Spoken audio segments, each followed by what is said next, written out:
Mae'r broses o gyfnewid nwyon rhwng y gwaed a'r atmosffer yn digwydd yn yr alfeoli. Mae gwaed dad-ocsigenedig yn llifo o amgylch yr alfeoli, lle mae'r gwaed yn derbyn ocsigen a chael gwared a charbon deuocsid trwy drylediad. Fel arfer, mae'r crynodiad ocsigen yn uwch yn yr alfeoli oherwydd mae'r atmosffer ffres yn llenwi'r alfeoli wrth i ni anadlu. Bydd y gwaed dad-ocsigenedig gyda chrynodiad is-ocsigen i gymaru gyda'r alfeoli oherwydd mae'r celloedd yn defnyddio'r ocsigen mwyn resbiradu aerobig.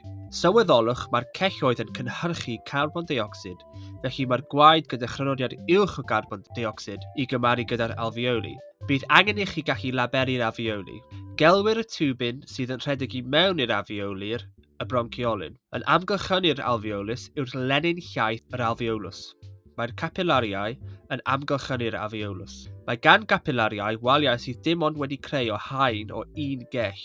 Mae'r gwaed sydd yn llifo trwy'r capillariau gyda chelloedd coch a phlasma'r gwaed. Mae'r celloedd coch yn gallu cario ocsigen a charbon deuocsid oherwydd maen nhw gyda moleciwl a gelwir hemoglobin.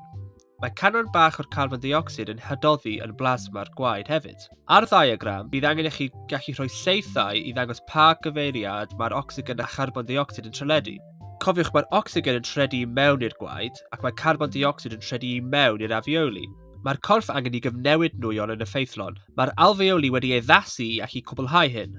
Mae gyda'r alfeoli siâp penodol sydd yn rhoi arwynebedd mawr mwyn i'r broses o gyfnewid nwyon yn gallu digwydd yn effeithlon. Mae'r wal yr alfeoli yn denau sydd yn lleihau pellter mae angen i'r nwyon treledu. Mae'r lenyn llaeth yr alfeolus yn anabru'r nwyon i hydoddi yn yr hylif ac felly treledu yn gyflymach. Mae'r alfeoli gyda chyflenwad gwaed uchel oherwydd maent wedi cael eu amgylchynu gan nifer mawr o gapillariau. Mae hyn yn sicrhau bod cyfraf trelediad ocsigen a charbon deuocsid yn aros yn uchel. Mae'r waliau'r capillariau hefyd yn denau a gyda haen sydd dim ond un gell o drwch. Mae hyn eto'n lleihau pellter mae angen i'r nwyon dreledu. Yn y wers nesaf, byddwn yn edrych ar gyfansoddiad yr atmosffer.